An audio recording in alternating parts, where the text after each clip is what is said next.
Hello dears, എല്ലാവർക്കും മഹാലക്ഷ്മി സീരിയലിൻ്റെ ഉടനെ തന്നെ കാണിക്കാൻ പോകുന്ന എപ്പിസോഡിൻ്റെ റിവ്യൂയിലേക്ക് സ്വാഗതം. അങ്ങനെ മുത്തശ്ശിയും കരുണയാണെങ്കിൽ ലാടവൈദ്യൻ കൊടുത്ത വിഷമരുന്ന് കയ്യിൽ കിട്ടിയതോടുകൂടി തന്നെ മതിമറന്നുള്ള സന്തോഷത്തിലാണ്.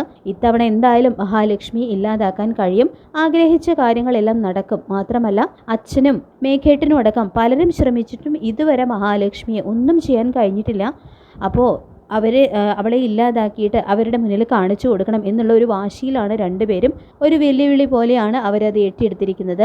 അപ്പോൾ ഉണ്ണിയാണെങ്കിലും കരുണയോട് പറയുന്നുണ്ട്, കരുണ ഇത് കൈവിട്ട കളിയാണ്, കണ്ണേട്ടനോ ഏട്ടത്തിയോ എങ്ങാനും ഇത് അറിഞ്ഞു കഴിഞ്ഞാൽ പിന്നെ എന്താ ഉണ്ടാവാൻ പോകുമെന്നൊന്നും പറയാൻ പറ്റില്ല, ചിലപ്പോൾ എന്നെ ജോലിയിൽ നിന്ന് വരെ പിരിച്ചുവിടും എന്ന് പറയുമ്പോൾ, അല്ലെങ്കിലും അവളുടെ ശമ്പളം ഒന്നും അവൾ തരുന്ന ശമ്പളമൊന്നും ഉണ്ണിയേട്ടന് ആവശ്യമില്ല. അവൾ പോയി കഴിഞ്ഞാൽ പിന്നെ കമ്പനിയുടെ തലപ്പത്തേക്ക് ഉണ്ണിയേട്ടൻ വരും, അവളുടെ സ്ഥാനത്ത് ഞാനും, പിന്നെ നമ്മളായിരിക്കും ഈ വീടും ബിസിനസ് സ്ഥാപനങ്ങളും ഒക്കെ ഭരിക്കാൻ പോകുന്നത്. അവൾ പോയി കുറച്ച് കഴിഞ്ഞ് കഴിഞ്ഞാൽ നമുക്ക് അയാളെയും മുകളിലേക്ക് പറഞ്ഞു വിടാം എന്നെല്ലാം കരുണ പറയുന്നുണ്ട് ഉണ്ണിയോട്. അപ്പോൾ കരുണ ഇത്രയൊക്കെ ആത്മവിശ്വാസത്തോടെ പറയുന്നുണ്ടെങ്കിലും അമ്മാവന് സംഭവിച്ച കാര്യം എന്താണെന്നുള്ളത് ഉണ്ണി നേരിട്ട് കണ്ടതാണ്. അപ്പോൾ അതുകൊണ്ട് തന്നെ ആ ഒരു പേടി പിടിക്കുന്നുണ്ട് കേട്ടോ. ഉണ്ണിയുടെ മനസ്സിൽ വല്ലാത്തൊരു ആശങ്കയുണ്ട്, എന്തായി തീരും എന്നുള്ള കാര്യം ആലോചിച്ചിട്ട്. പിന്നീട് മഹാലക്ഷ്മി ആണെങ്കിൽ കണ്ണേട്ടന് ഇപ്പോൾ ചികിത്സയിൽ നല്ല പുരോഗതിയുണ്ട്, വിചാരിച്ചതിനേക്കാൾ വേഗത്തിൽ ചികിത്സ ഫലം കാണുന്നുണ്ട്. മാത്രമല്ല അമ്മയുടെ പിറന്നാളാണ് വരുന്നത്. അപ്പോൾ അതിൻ്റെ വഴിപാടും അന്നദാനത്തിനൊക്കെ കൊടുക്കാൻ വേണ്ടിയിട്ട് ഏർപ്പാടാക്കാൻ വേണ്ടിയിട്ട് ക്ഷേത്രത്തിലെത്തുന്നു. അവിടെ വെച്ച് മഹാലക്ഷ്മി സിദ്ധിയായിട്ടുള്ള അമ്മയെ കാണുന്നുണ്ട്. അമ്മയെ കാണുന്നതും വളരെയധികം സന്തോഷമാവുന്നുണ്ട് കേട്ടോ മഹിക്ക്.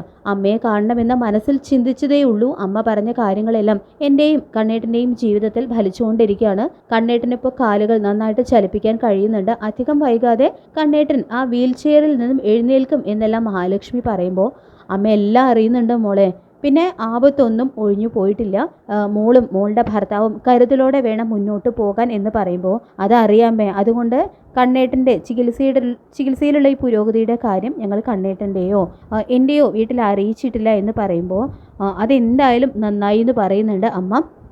തുടർന്ന് മോളുടെ മുഖത്ത് എന്താ പതിവില്ലാത്ത ഒരു സന്തോഷം കാണുന്നുണ്ടല്ലോ എന്ന് അമ്മ ചോദിക്കുമ്പോൾ, അമ്മയുടെ പിറന്നാളാണ് വരുന്നത് 18-ാം തീയതി. അത് ഞാനും കണ്ണേട്ടനും ചേർന്ന് ഗംഭീരമായിട്ട് ആഘോഷിക്കാനാണ് തീരുമാനിച്ചിരിക്കുന്നത്. അമ്മയുടെ ജീവിതത്തിൽ ഇതുവരെ അങ്ങനെയുള്ള സന്തോഷങ്ങളൊന്നും ഉണ്ടായിട്ടില്ല എന്ന് മഹാലക്ഷ്മി പറയുമ്പോൾ, മോള് സൂക്ഷിക്കണം, ചില അത്യാപത്തുകൾ നിങ്ങളുടെ തറവാടിനെ ചുറ്റിപ്പറ്റിയുണ്ട്, പേടിക്കേണ്ട, ഈശ്വരാനുഗ്രഹം കൊണ്ട് മോൾക്കും മോളുടെ ഭർത്താവിനും ആപത്തൊന്നും ഉണ്ടാവില്ല എന്ന് പറഞ്ഞുകൊണ്ട് അമ്മ അവിടെ നിന്നും നടന്നു നീങ്ങുന്നു. മഹിക്കാണെങ്കിൽ അമ്മ എന്തായിരിക്കും അങ്ങനെ പറഞ്ഞിട്ടുണ്ടാവുക എന്ന് ആലോചിച്ച് വല്ലാത്ത ആശങ്കയിലാണ്. പിന്നീട് 18-ാം തീയതി അമ്മയുടെ പിറന്നാൾ ദിവസം കണ്ണനും മഹാലക്ഷ്മിയും വീട്ടിലെത്തുന്നു. മുത്തശ്ശിയും കരുണയാണെങ്കിൽ പായസത്തിൽ വൈദ്യൻ കൊടുത്ത വിഷം ചേർക്കാനാണ് കേട്ടോ പ്ലാൻ ചെയ്തിരിക്കുന്നത്. പക്ഷേ ഒരു ട്വിസ്റ്റ് അവിടെ സംഭവിക്കുന്നുണ്ട്. എല്ലാ തവണത്തെയും പോലെ മഹാലക്ഷ്മി ആ പായസം കഴിക്കുന്നില്ല, കരുണ തന്നെയാണ് അത് കഴിക്കുന്നത്. മഹാലക്ഷ്മി അത്ഭുതകരമായിട്ട് തന്നെ രക്ഷപ്പെടുന്നുണ്ട്.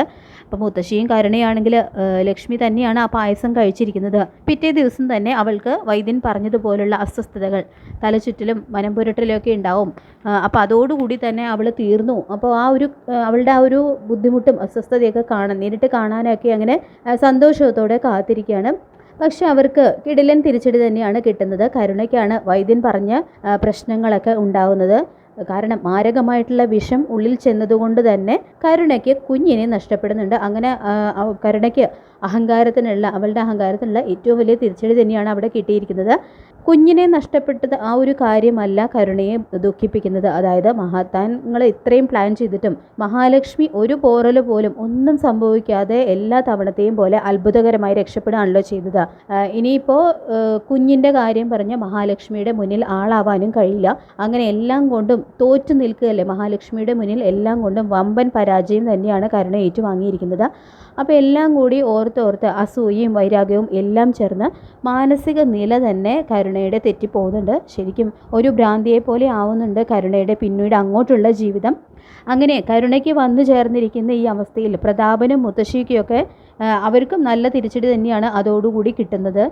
കാരണം കരുണയുടെ ഈ അവസ്ഥ അവരെ കുറച്ചൊന്നും അല്ല വേദനിപ്പിക്കുന്നത്.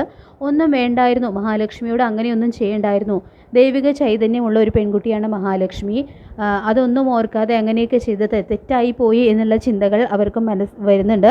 അങ്ങനെ അവർക്കും കിടലൊരു തിരിച്ചടി തന്നെയാണ് ഈ ഒരു സംഭവത്തോടു കൂടെ കിട്ടുന്നത്. അങ്ങനെ കണ്ണനെ വീൽ ചെയറിലിരുത്തിയത്, കണ്ണൻ്റെ അച്ഛൻ്റെ ജീവനെടുത്തതിന് എല്ലാം ചേർത്ത് ദൈവം തന്നെ തൻ്റെ മകളിലൂടെ തനിക്കിപ്പോൾ ശിക്ഷ തന്നതാണോ എന്നോർത്ത് പശ്ചാത്തപിക്കുകയാണ് കേട്ടോ പ്രതാപൻ ചെയ്യുന്നത്. അങ്ങനെ മഹാലക്ഷ്മി സീരിയലിൻ്റെ വരാൻ പോകുന്ന ഈ ഒരു കിടലൻ ഭാഗത്തിനായിട്ട് നമുക്ക് കാത്തിരിക്കാം. ഈ റിവ്യൂ ഇഷ്ടപ്പെട്ടെങ്കിൽ ലൈക്ക് ചെയ്യുക, ചാനൽ കൂടി ഒന്ന് സബ്സ്ക്രൈബ് ചെയ്ത് സപ്പോർട്ട് ചെയ്യുക. താങ്ക്